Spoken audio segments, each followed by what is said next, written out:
Some moments are frozen in time, not by a camera flash, but by the sheer, unadulterated shock of a truth so explosive it shatters a lifetime of lies. In the opulent Grand Astoria ballroom, surrounded by New York's elite, one woman stood alone. She was 6 months pregnant, wearing a simple dress, and being publicly torn apart by her mother-in-law, the city's most powerful matriarch. They called her a commoner, a gold digger, an unworthy stain on a pristine family name. But they were about to learn that blood isn't just thicker than water. Sometimes it's royal. And a queen, even one in hiding, never forgets how to command.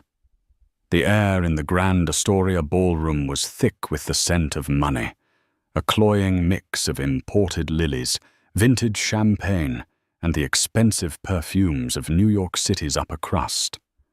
It was an atmosphere Isabel Devereaux had never grown accustomed to, even after 2 years of marriage to Nathaniel Beaumont. Tonight, it felt particularly suffocating. The crystal chandeliers, each the size of a small car, seemed to drip judgment from 1,000 points of light, illuminating her every perceived flaw. Her hand rested instinctively on the gentle swell of her belly, a silent prayer for the little life that was both her greatest joy and the source of her current predicament. She was 6 months pregnant, and the simple, elegant navy blue gown she'd chosen, the only maternity gown she owned that felt remotely appropriate, was a stark contrast to the glittering, jewel-encrusted sheaths worn by the other women. They moved like sharks in a diamond-studded sea, their smiles sharp and their eyes sharper. Isabel was, and always would be, an outsider. Her husband Nathaniel stood a few feet away, locked in a conversation with a senator. He looked every bit the Beaumont heir, tall, handsome, in his bespoke Tom Ford tuxedo, with a smile that could charm millions out of a foundation. He caught her eye and gave a small, encouraging nod. He loved her. She knew he did. He loved her quiet intelligence, her work as an art historian, the peaceful world she had built for them away from all of this.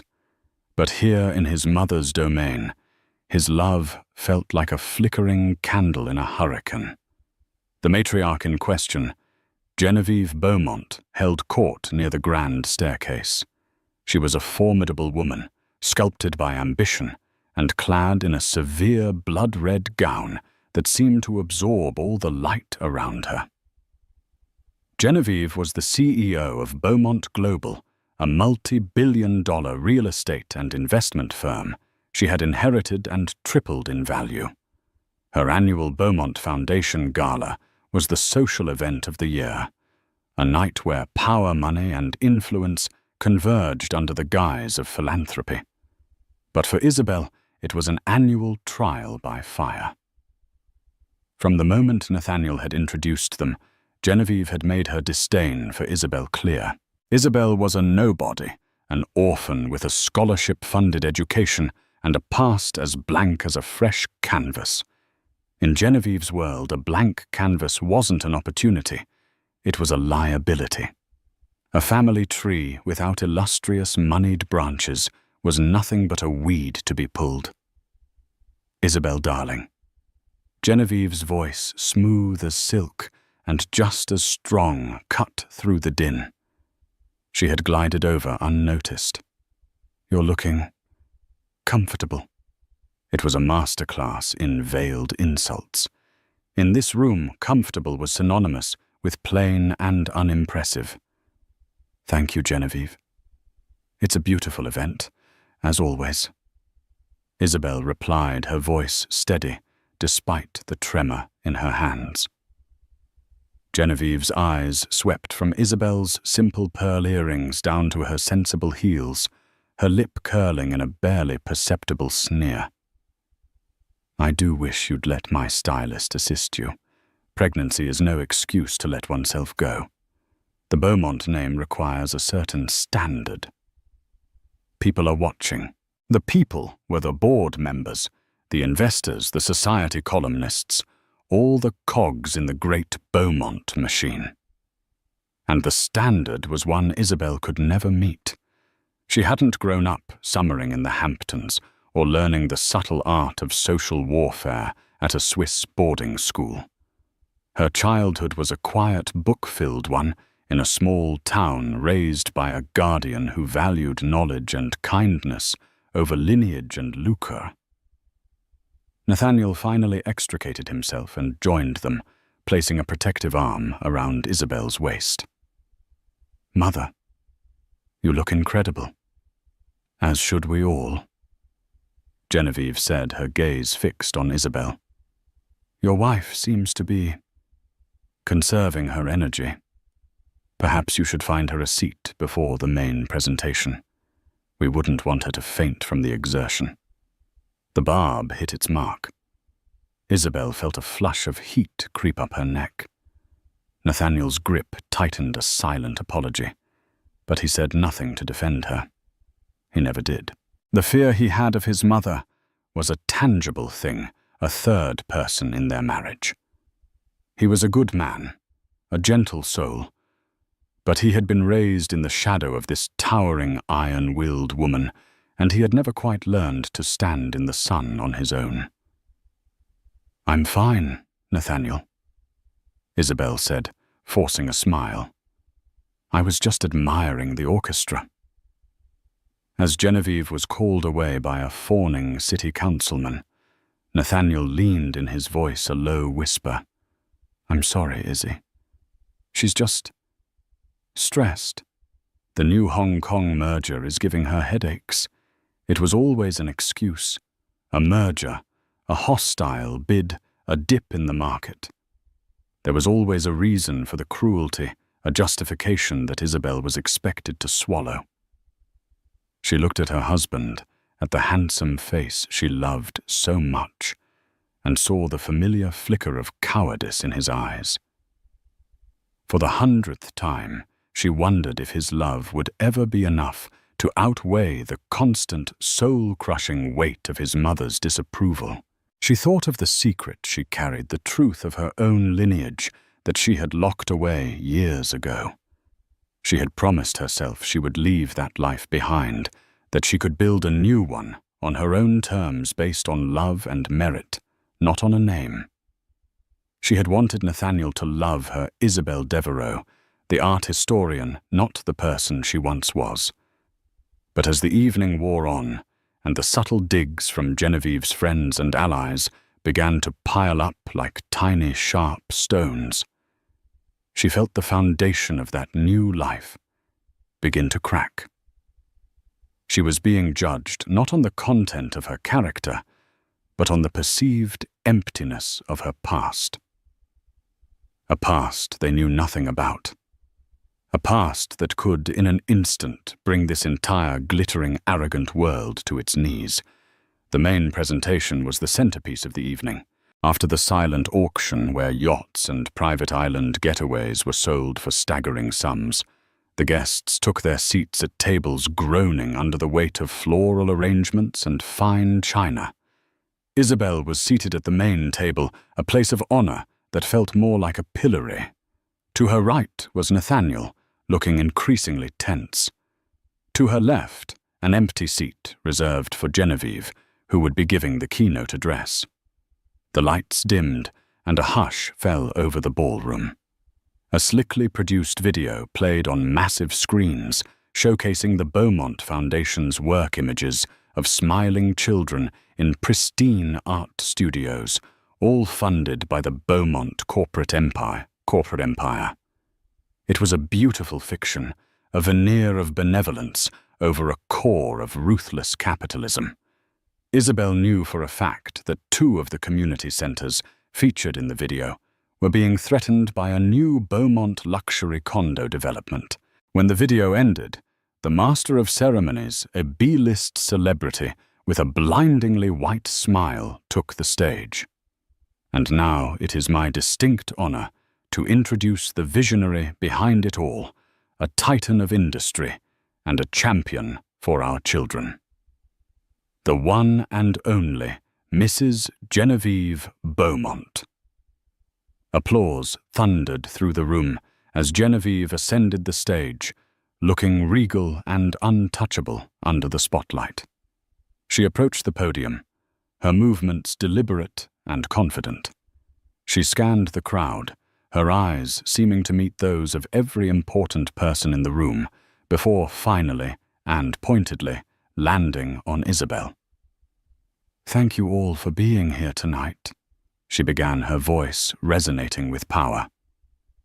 "We gather to celebrate art, to nurture the next generation of creators. But more than that, we gather to celebrate family. For it is family that forms the bedrock of our society. It is the legacy we build, the name we pass down the bloodline that defines our future." Isabel's stomach clenched. She knew this speech. It was Genevieve's favorite theme: legacy, bloodlines, the sacred importance of a good name. Genevieve continued speaking of her late husband, of the empire they built together, and of her pride in her son, Nathaniel. "My son," she said, her voice softening with practiced affection as she gestured towards their table. "He is my greatest achievement. He has always understood the importance of our family's legacy. He has always made choices that honor the Beaumont name." Then her tone shifted. The warmth evaporated, replaced by a chilling edge. "Which is why, as we look to the future, to the next generation of Beaumonts, we must be more vigilant than ever. A legacy is a fragile thing. A strong bloodline can be diluted. A great name can be tarnished by a single ill-advised association." A nervous murmur rippled through the audience. They sensed the shift. This was no longer a standard charity speech. This was something else entirely. Nathaniel's hand found Isabel's under the table, his grip icy and damp. He was staring at his mother, his face pale with disbelief and dread. "My son is a man of great heart," Genevieve went on, her eyes locking with Isabel's across the darkened room. "Sometimes his heart is too big. He sees only the present, not the potential consequences. He can be charmed by a simple story, a seemingly sweet nature, without looking deeper into the background, into the breeding." The word hung in the air, ugly and deliberate. Breeding, as if she were livestock. Isabel felt the blood drain from her face. The whispers in the crowd grew louder. People were turning in their seats, staring openly at her. She felt hundreds of eyes on her, a physical weight of judgment. A strong foundation is everything. Genevieve's voice rose, filled with a righteous, cruel fire. "You cannot build a skyscraper on sand. You cannot expect a thoroughbred from a common workhorse.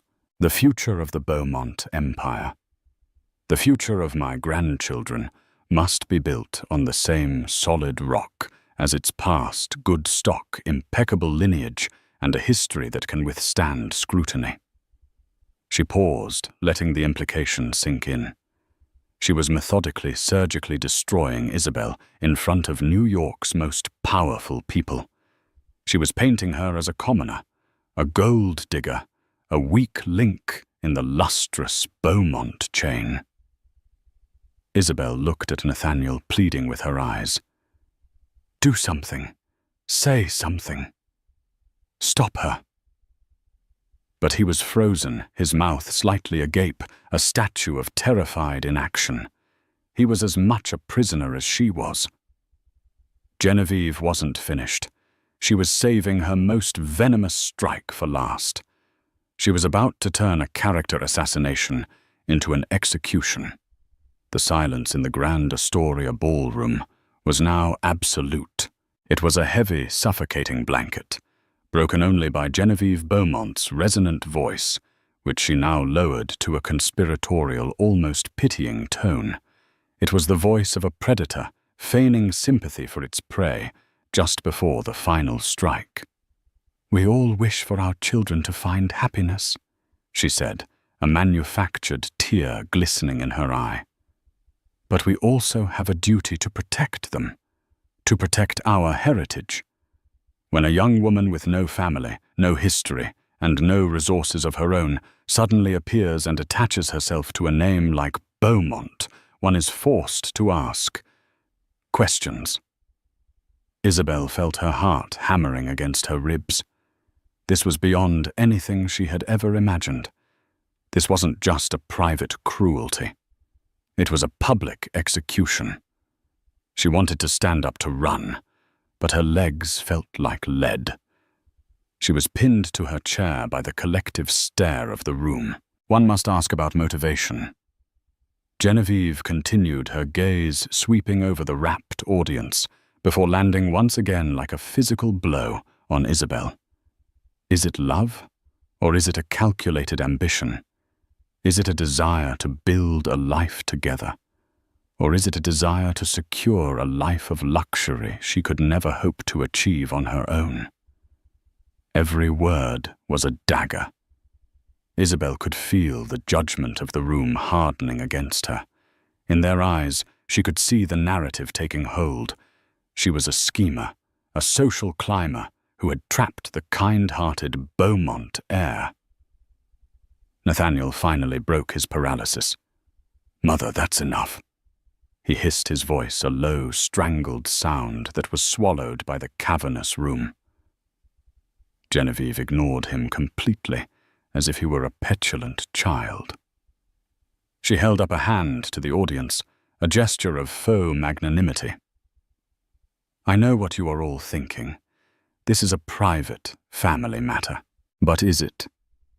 When the future of a company that employs thousands, that shapes our city's skyline, is at stake. When the next generation, the very heir to this legacy, is in question." And then she delivered the killing blow. She turned her body fully towards Isabel, her expression a mask of cold clinical appraisal. Her eyes dropped pointedly to Isabel's swollen abdomen. "We are told there will soon be a new Beaumont Genevieve," announced her voice dripping with venomous insinuation. "We are expected to welcome this new arrival, to celebrate it as the continuation of a great line. But a legacy as significant as ours demands certainty. It demands proof." A collective gasp went through the ballroom. It was an audible, physical shockwave. The implication was monstrous, unmistakable, and unforgivable. In front of 700 of the city's most influential figures, Genevieve Beaumont was not just questioning Isabel's character. She was publicly questioning the paternity of her unborn child. The world seemed to tilt on its axis. The chandeliers above blurred into streaks of light. The faces in the crowd became a grotesque, gaping mural. All Isabel could hear was a high-pitched ringing in her ears and the thunder of her own blood. The pain was so sharp, so profound, it was almost physical. It was a violation deeper than any she had ever experienced.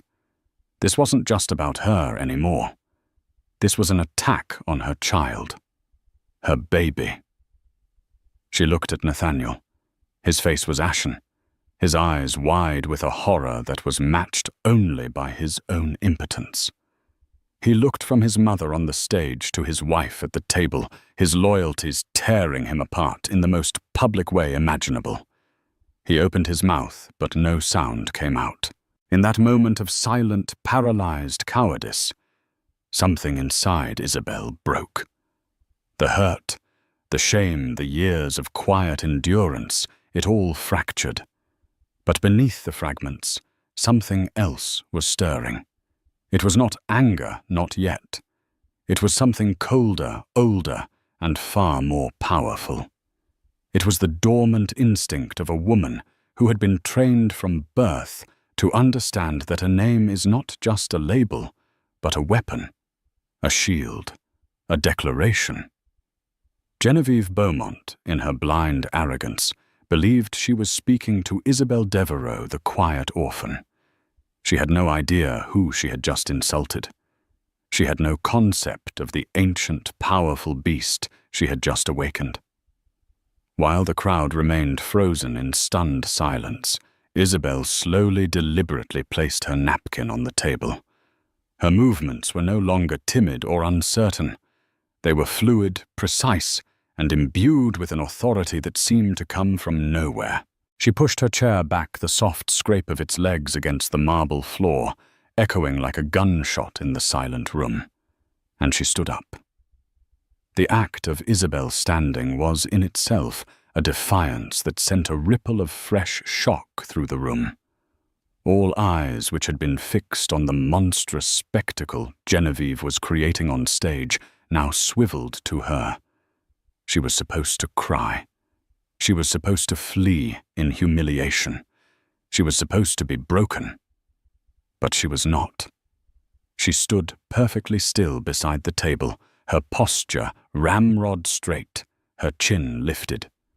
The simple navy dress that had seemed plain moments before now appeared as a uniform of quiet dignity. The spotlight operator, sensing the shift in drama, instinctively widened the beam from the stage, catching Isabel in its halo. Now there were two women illuminated the aggressor at the podium and the target who refused to be a victim. The silence stretched taut and agonizing. It was a void where every guest was holding their breath, waiting for the inevitable emotional collapse. They expected tears, a shouted denial, a desperate appeal to her husband. Isabel gave them none of it. Instead, she let the silence hang, let the weight of Genevieve's accusation fester in the air. She met her mother-in-law's triumphant, hateful gaze with an expression of unnerving calm. The panic and pain that had momentarily blinded her receded, replaced by a clarity so sharp it was almost glacial. The blood that ran in her veins, the blood of ancestors who had faced down armies and navigated the treacherous courts of Europe, began to sing a familiar song of resolve. She thought of her guardian, a stern but loving man who had taught her history not as a series of dates, but as a lesson in power, duty, and survival. Dignity is the one thing they can never take from you unless you give it away, he used to say. Never give it away. She glanced at Nathaniel.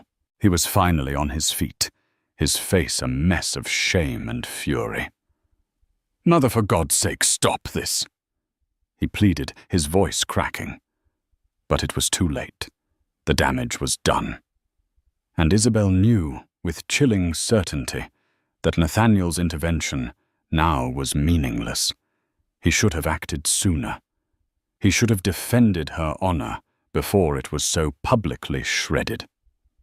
His failure to do so had severed a vital cord in their relationship. She was in this moment utterly and completely alone. And in that aloneness, she found a strange and terrible strength. She turned her head slightly, her gaze sweeping over the first few rows of tables. She saw the faces of people who had snubbed her for 2 years, the sneering board members of Beaumont Global, the condescending wives of Nathaniel's business partners, the gossip columnists who had chronicled her every perceived misstep.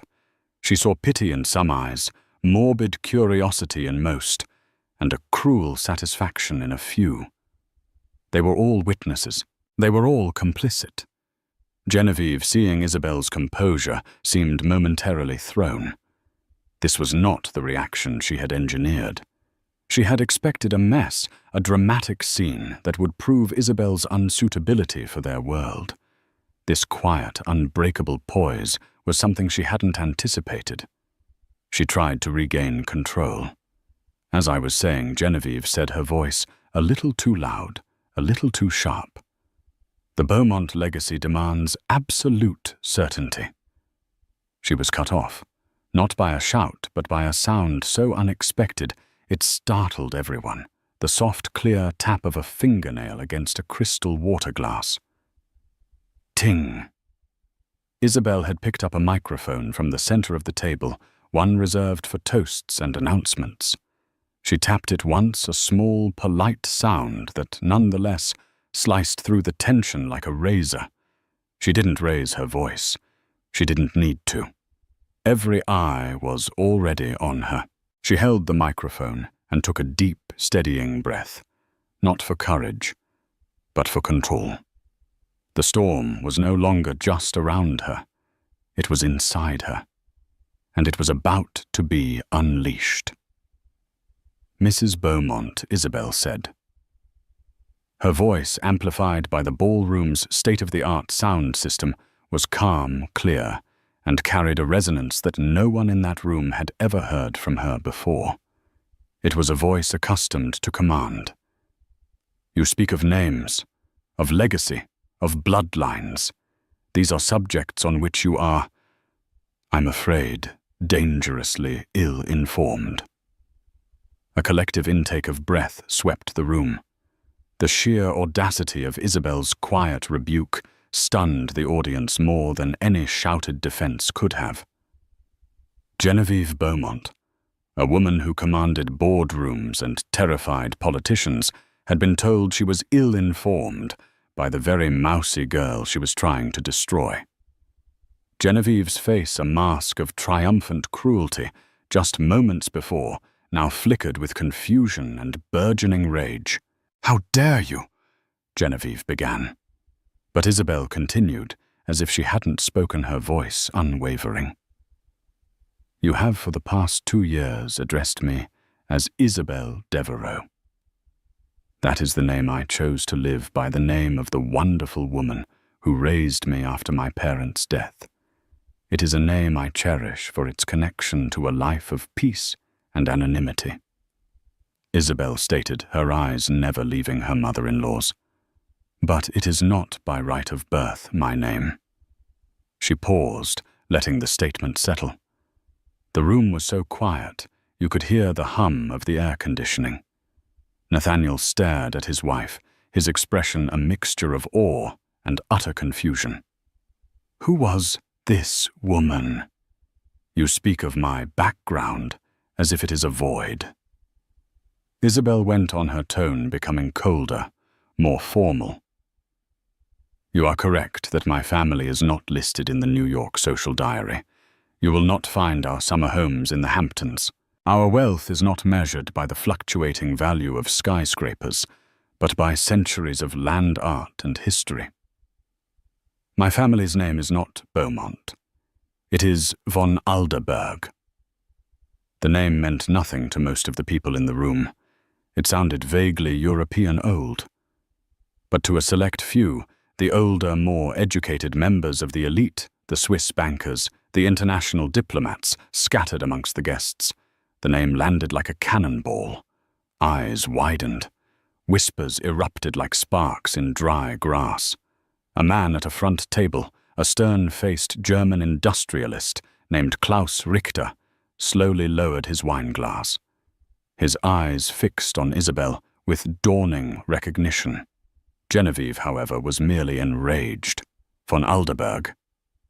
"What nonsense is this? Some fabricated tale of a long-lost—" "What, Duchess, don't be absurd. You are a nobody, and no fantasy will change that." Isabel gave a small, sad smile. It did not reach her eyes. "There is no fantasy, and the title is not Duchess." She straightened to her full height, her bearing regal, her voice ringing with an ancient, unassailable authority that transformed the very air around her.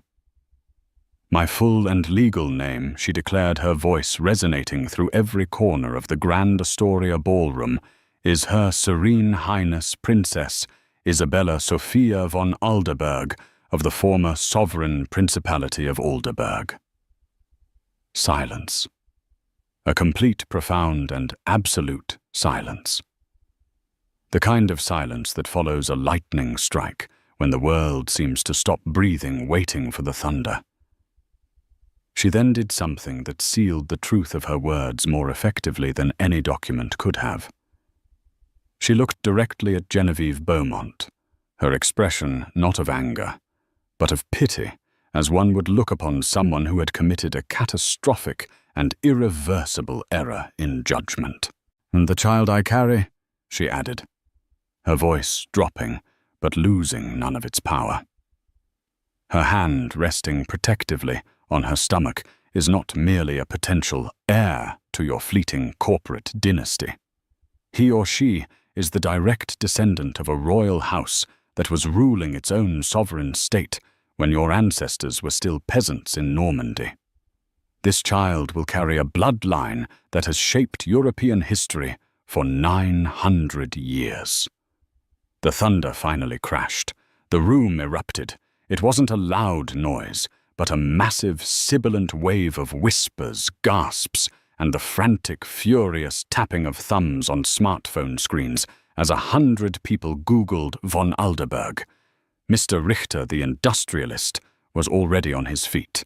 He gave a short, stiff bow from the waist in Isabel's direction, a gesture of profound, old-world respect that cut through the chaos. From the back of the room, another figure began to move forward. He was a distinguished, silver-haired man in a diplomat's tuxedo. It was Maximilian von Hesse, a cultural attaché at the German consulate, and an old family friend Isabel had invited as her personal guest. He had been watching the entire scene unfold with quiet fury. He stopped beside Mr. Richter and spoke in a clear voice that carried to the surrounding tables. "The House of von Alderberg is one of Germany's mediatized princely houses. Their sovereign rights were lost in the 19th century, but their title rank and private fortunes were all guaranteed by treaty. Her Serene Highness is the head of her house. To insult her is unthinkable." On stage, Genevieve Beaumont's face had gone from red with rage to a ghostly mottled white. The name, the title, the confirmation from von Hesse. The pieces were clicking into place with horrifying speed. She was a woman who dealt in power, and she was suddenly sickeningly aware that she had just picked a fight with a form of power she didn't understand, but which was ancient and formidable. She had publicly humiliated a commoner. That was a social victory.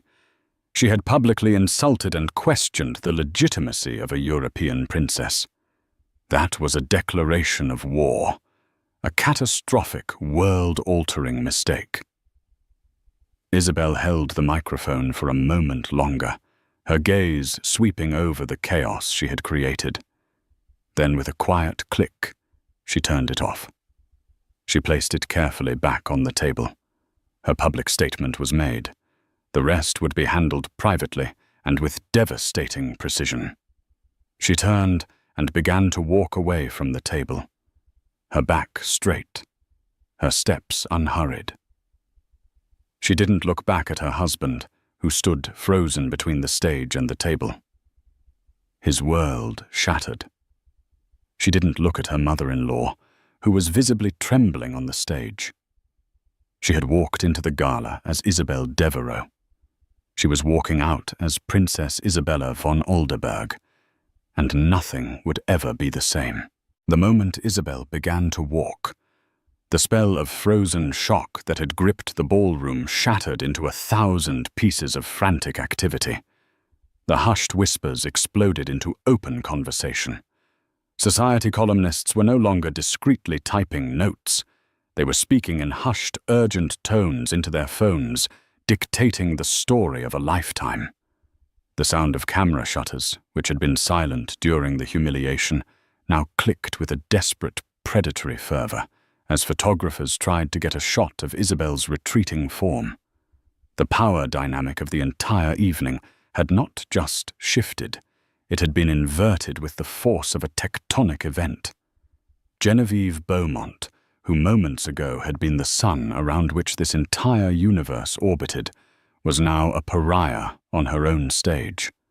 The spotlight that had illuminated her power now exposed her catastrophic folly.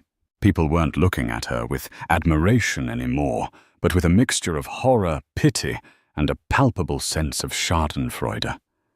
She had flown too close to the sun, and her wax wings, forged from arrogance and cruelty, had melted completely. Nathaniel, jolted into action by the sight of Isabel, leaving, stumbled after her. "Izzy." "Wait, Isabel, please," he called out, his voice raw with desperation. He reached her near the grand exit, grabbing her arm gently. She stopped and turned to face him. The look in her eyes was not one of rage or hysteria. It was a look of profound, devastating disappointment. It was the look of a woman who had seen the very core of his character and found it hollow. "Let go of my arm, Nathaniel," she said, her voice quiet but unyielding. I didn't know," he stammered, his mind reeling. "A princess? Why didn't you ever tell me I did?" she replied, her voice laced with a sudden, weary bitterness. "I tried to tell you twice. Once when we were first engaged. You laughed and said you didn't care about old family stories, that you loved me for who I was. The second time was 6 months ago. I told you there were things about my family you needed to understand. You were late for a meeting with your mother. You told me we could deal with the boring stuff later." The memory hit Nathaniel like a physical blow. He remembered it clearly. She had been serious, and he had dismissed her with a kiss on the forehead, too preoccupied with the Beaumont empire to listen to his own wife.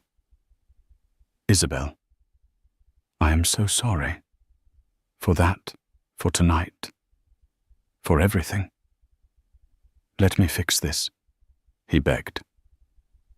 "There is nothing for you to fix," she said, her voice final. She carefully removed his hand from her arm. "Your mother just publicly accused a sovereign princess of being a whore and her unborn child of being a bastard. This is no longer a family squabble, Nathaniel. This is now an international incident being handled by my family's chancellery in Zurich. You will likely be hearing from our attorneys, men who handle matters for the Alderberg Global Trust."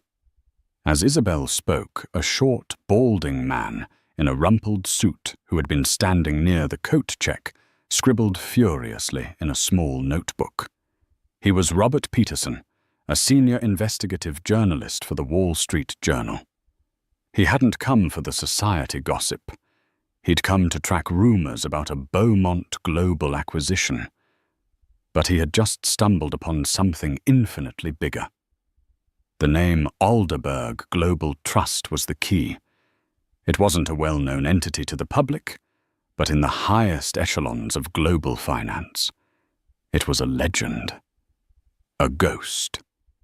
The trust was the notoriously private multi-generational wealth management fund for a handful of Europe's oldest and most discreet aristocratic families, including, it was now terrifyingly clear, the House of von Alderberg. They didn't build skyscrapers or seek publicity. They moved markets. They were the silent partners behind some of the world's largest private equity buyouts, owned vast, unpublicized stakes in blue-chip companies, and had the power to make or break entire corporations with a single quiet phone call.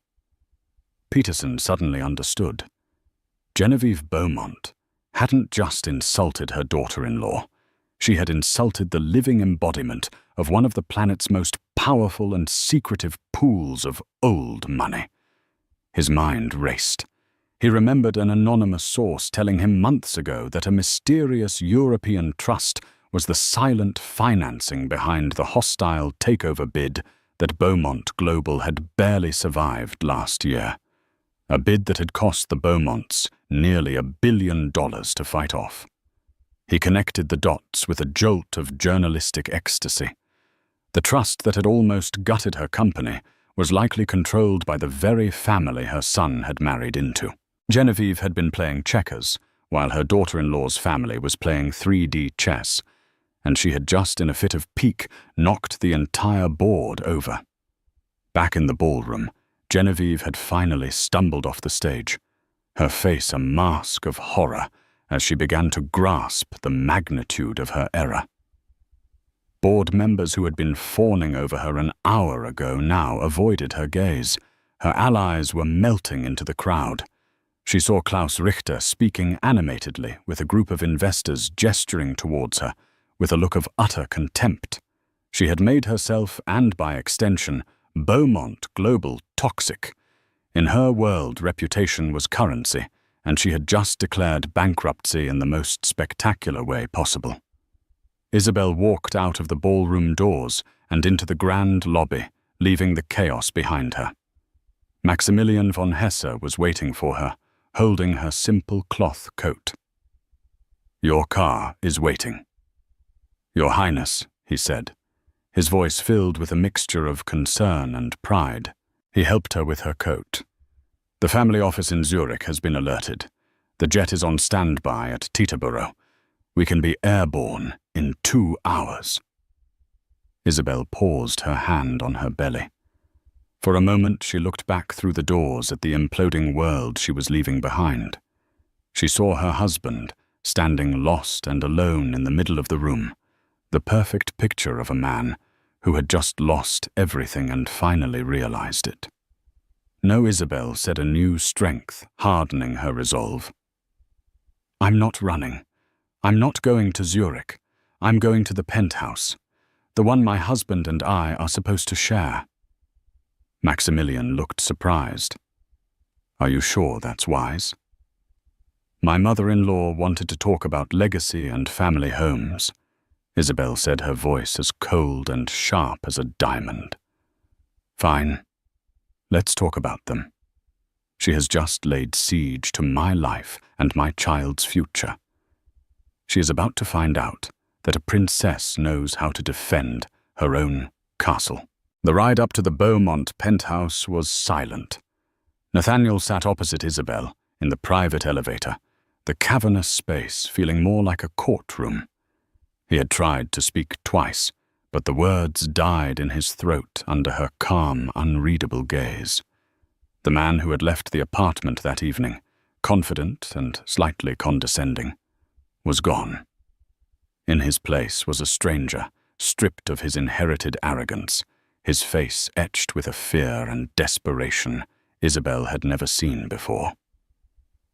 When the elevator doors opened directly into the sprawling living room, with its panoramic views of Central Park, the tension followed them in.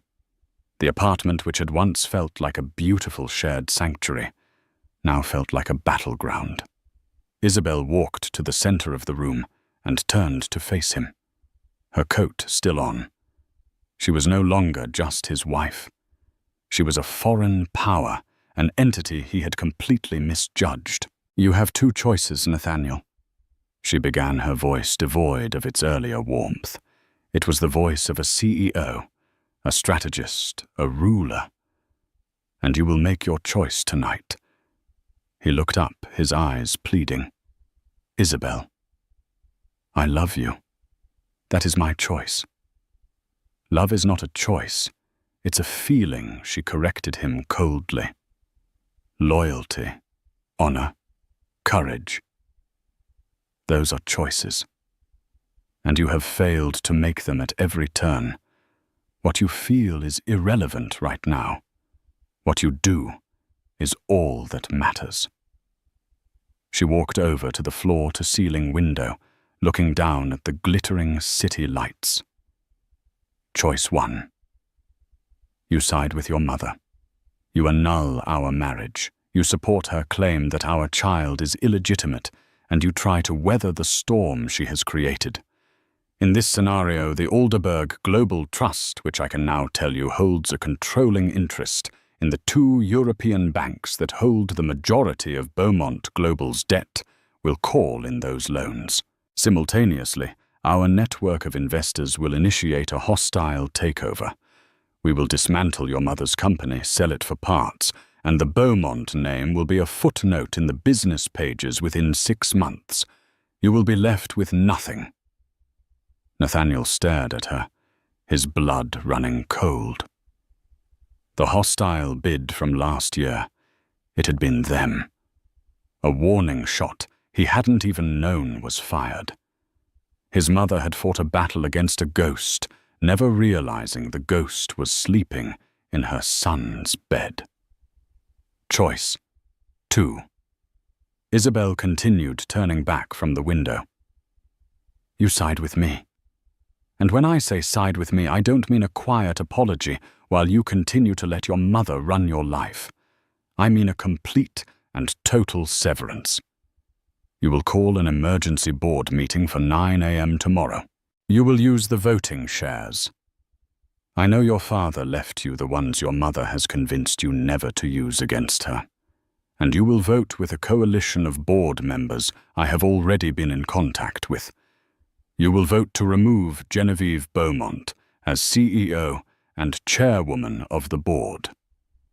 Nathaniel was stunned into silence. You've been in contact with board members? For the last 6 months, Isabel confirmed without a flicker of emotion. Ever since your mother accidentally had my name left off the deed to this apartment. I realized then that she would never see me as family, only as a threat to be managed and eventually discarded. I do not allow threats to my family to go unmanaged. The quiet art historian was gone. In her place was a princess who had been playing a long strategic game while he had been utterly oblivious. She had been preparing for this war long before the first shot was fired tonight. You will take over as CEO of Beaumont Global, she commanded. You will issue a public statement apologizing unreservedly for the slander against my name and the questions raised about our child. You will announce a complete change in company culture. And your mother will have no role, no title, and no access to the company ever again. She will be forced into retirement. In exchange for this, the Alderberg Trust will not only stabilize your debt, but will invest a further $2 billion into the company securing its future and yours. You will have the empire you were always meant to inherit, but it will be on my terms. You will be a husband and a father first, and a son second. That is the only way our marriage and our family will survive. She stood before him, a queen offering terms of surrender. The choice was brutal in its simplicity, his mother or his future. The toxic past or a reforged life with his wife and child. For a long moment Nathaniel was silent, the enormity of it all washing over him. He looked at Isabel, truly seeing her for the first time, her strength, her intelligence, her hidden power. He saw the woman who had loved him enough to hide a crown, and the princess who was now willing to burn down his mother's world to protect their child. And in that moment, the years of fear and conditioning fell away. He finally understood what his father, a man who had also lived under Genevieve's thumb, had tried to tell him on his deathbed. Be your own man, son. Don't live in anyone's shadow. He walked towards Isabel, and instead of begging, he simply took her hands in his. They were trembling slightly. I choose you, he said, his voice thick with emotion but clear with conviction. I choose our child. I choose us. I should have done it 2 years ago. I should have done it tonight. My whole life. I should have chosen this. I'll make the call. The board meeting is at 9 a.m. A single tear, the first she had shed all night, traced a path down Isabel's cheek. It was not a tear of sadness or of victory, but of a profound, painful relief. Perhaps there was something left to salvage after all. The war for her dignity was over. The long, difficult work of building a new legacy, a Beaumont von Alderberg legacy built not on cruelty and arrogance, but on a foundation of newfound strength and hard-won loyalty, was just beginning. The hours between midnight and dawn were the longest of Nathaniel's life. The sprawling penthouse, once a symbol of his success, now felt like a command center for a coup he was being forced to lead against his own family. After making his choice, Isabel had not coddled him or offered effusive praise. Instead, she had shifted into a mode of calm, decisive action that was both terrifying and mesmerizing. "The first call you make is to Michael Soloway," she instructed, her voice steady as she handed him a glass of water. "He's on the board's audit committee. My contacts have already spoken with him. He knows about the debt leverage and the trust's position. He will be your first ally." For the next 3 hours, Nathaniel, guided by a list Isabel had produced from her handbag, made a series of phone calls that systematically dismantled his mother's reign. He spoke to board members, division heads, and key investors. With each conversation, his voice grew stronger, shedding the last vestiges of the frightened son and taking on the tone of a leader. He was no longer just relaying Isabel's terms. He was owning them. He spoke of a new vision for Beaumont Global, one of stability, transparency, and a move away from the aggressive high-risk strategies his mother had favored. He was leveraging the crisis of the evening into a mandate for change. The most difficult call came at nearly 4 a.m. It was to his mother. Genevieve answered on the first ring, her voice a ragged, desperate whisper. "Nathaniel, what is happening?" "The press is calling. Our stock is going to plummet. You have to fix this. You have to denounce that woman. Tell them it was all a lie, a delusion." "No, Mother." Nathaniel said, his voice flat, devoid of the warmth she was used to hearing. Isabel stood by the window, giving him the space to have this final, painful conversation alone. "What do you mean?" "No," Genevieve shrieked. "She has ruined us." "No." Nathaniel repeated, a profound and sorrowful certainty in his words. "You did. You did this. To her, to our family, and to the company. Isabel is my wife. Her Highness, Princess Isabella, is the mother of my child. And you publicly slandered her. There is no coming back from that." He could hear her choked sob on the other end of the line. "So what now? What do we do?" "There is no we," he said, the words tasting like ash in his mouth. "I am calling an emergency board meeting for 9 a.m. I am exercising my voting shares. I have the support of the majority. You are to submit your resignation effective immediately. If you do it quietly, your retirement package will be honored. If you fight this, you will be removed for cause, and Isabel's family will proceed with not only the financial dismantling of the company, but a civil suit for defamation that will strip you of everything that remains." The silence on the other end of the line was heavy with the weight of a shattered dynasty.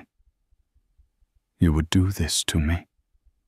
Genevieve finally whispered, her voice broken. "Your own mother." "You made me choose, Nathaniel," said his own eyes welling with tears. "And I choose my wife. I choose my child. Goodbye, Mother." He ended the call before she could reply. Slumping into a chair, the emotional toll of the night finally hitting him. Isabel came over and placed a gentle hand on his shoulder. She said nothing. No, I told you so. No victory lap.